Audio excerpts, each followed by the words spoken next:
ప్రభు పిలుపుని అందుకొని ఆయన చెంతకు చేరడం అనేది నిజంగా క్రైస్తవ్యంలో దేవుడిచ్చినటువంటి గొప్ప భాగ్యం. అది ఈ లోకంలోనికి వస్తూ మనం ఏమీ తీసుకుని రాలేదు, ఈ లోకంలోని వెళ్తూ మనం ఏమి తీసుకుని పోలేమని దేవుని వాక్యం తెలియజేస్తూ ఉంది.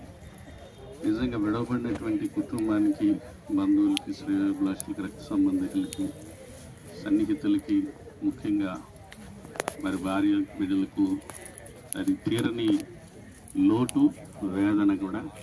అందుకొరకు దేవుని వాక్యం మాట చెప్తుంది, నిరీక్షణ లేని ఇతరుల వల్లే మీరు దుఃఖపడకుండా నిమిత్తమై ఈ మాటలు నేను మీతో చెప్తున్నాను. కడబూర శబ్దం అనేది ఒకటి మోగుతుంది. ఆ రోజు క్రీస్తునందుండి మృతులైన వారు తిరిగి లేతురని దేవుని వాక్యం స్పష్టం చేస్తూ ఉంది. నిజంగా క్రీస్తులో తనకున్నటువంటి విశ్వాసాన్ని ఇక్కడ మౌన స్థితిలోనికి దిగినటువంటి ఆయన నిశ్శబ్దంగానే ఒక బోధను, ఒక సందేశాన్ని అందిస్తూ ఉన్నాడు. నా మరణం పునరుద్ధానానికి అవుతుంది. ఒక గోధుమ గింజగా నేను విత్తబడతాను, ఒకరోజు నేను ఫలిస్తాను అని. కనుక క్రీస్తునందు మృతులైనటువంటి జీవితాలకి, క్రీస్తుని అంగీకరించి లోకంలో తనువును చాలించినటువంటి జీవితాలకి ఒకరోజు సమాధులు తెరవబడే దినం ఒకటి వస్తుంది, క్రీస్తుని ఎదుర్కొనే భాగ్యం ఒకటి వస్తుంది. ప్రభు వాక్యం ఒకటి చెప్తూ ఉంది, నా ద్వారా తప్ప ఎవడును పరలోక రాజ్యమునకు చేరలేడని. ఈ భూమి మీద మనిషిని యొక్క జీవితంలో జన్మతః ప్రతి మనిషి కూడా పాపంలో పుట్టినవాడు. పాపము నుండి విడుదల పొందడానికి కొరకై దేవుడు మానవ కళ్యాణార్థమై శరీరుడిగా భూమి మీదకి దిగి వచ్చి మనుషుల యొక్క ప్రతి పాపమును, ప్రతి దోషమును, మనిషికి రావాల్సిన ప్రతి శిక్షను ఆయన తన శరీరమందు భరించి మనిషికి పాపముల నుండి విడుదలను కలుగజేశాడు.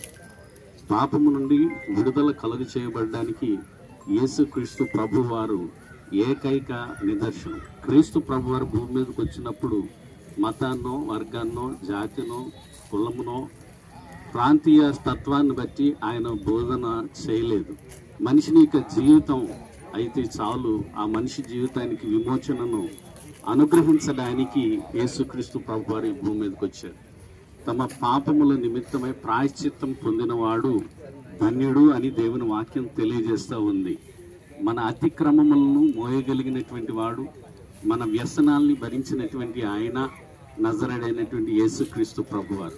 ఆయన ద్వారా తప్ప మనిషి యొక్క జీవితానికి నిత్య జీవము, మోక్షం అనేది దొరకదు అని సజీవుడిగా ఆయన సమాధిని గెలిచి, మరణాన్ని గెలిచి, లేచి రుజువు చేసి అందరూ చూస్తుండగా ఆయన ఆరోహణమయ్యాడు, మరలా తిరిగి రాబోతున్నాడు. ఆ తిరిగి రాబోతున్నటువంటి ఆయనను ఎదుర్కొనే మొదటి గుంపులో, మొదటి వరుసలో మరి మా ప్రియులు ఉంటారని ఖచ్చితంగా నేను నమ్ముతూ ఉన్నాను. కనుక పైడిరాజు గారి వలె మిమ్మల్ని మీరు కూడా క్రీస్తునందు విశ్వాసం ఉంచి నిత్య జీవానికి వారసు. మన యొక్క జీవితంలో బ్రతికిన కాలం కొద్ది కాలమే, 60, 70, 80 సంవత్సరాలు అయినను వాటి వైభవం ఆయాసమే.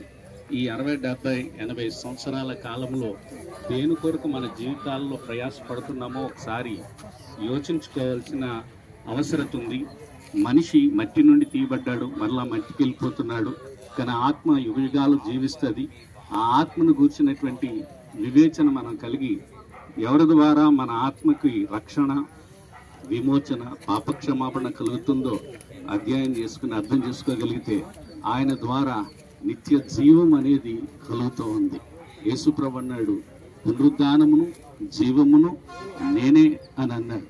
కాబట్టి మరణం మీద అధికారము కలిగినటువంటి ఏకైక దేవునిగా క్రీస్తు ప్రభు వారు ఉంటే, ఆ మరణము తప్పించి నిత్య జీవంలో నడిపించగలిగే యేసుని అంగీకరించగలిగితే ప్రతి మనిషికి కూడా నిత్య క్షమాపణ, నిత్య రాజ్య అవకాశం అనేది క్రీస్తు ద్వారా దొరుకుతుందని మరొకసారి యేసుక్రీస్తు నామములో మీ అందరికీ మనవి చేస్తూ ఈ మాటలు ముగిస్తున్నాను. మరొకసారి కుటుంబానికి గొప్ప ఆదరణ కలగాలని ప్రభు నామమున ప్రార్థన చేస్తున్నాను.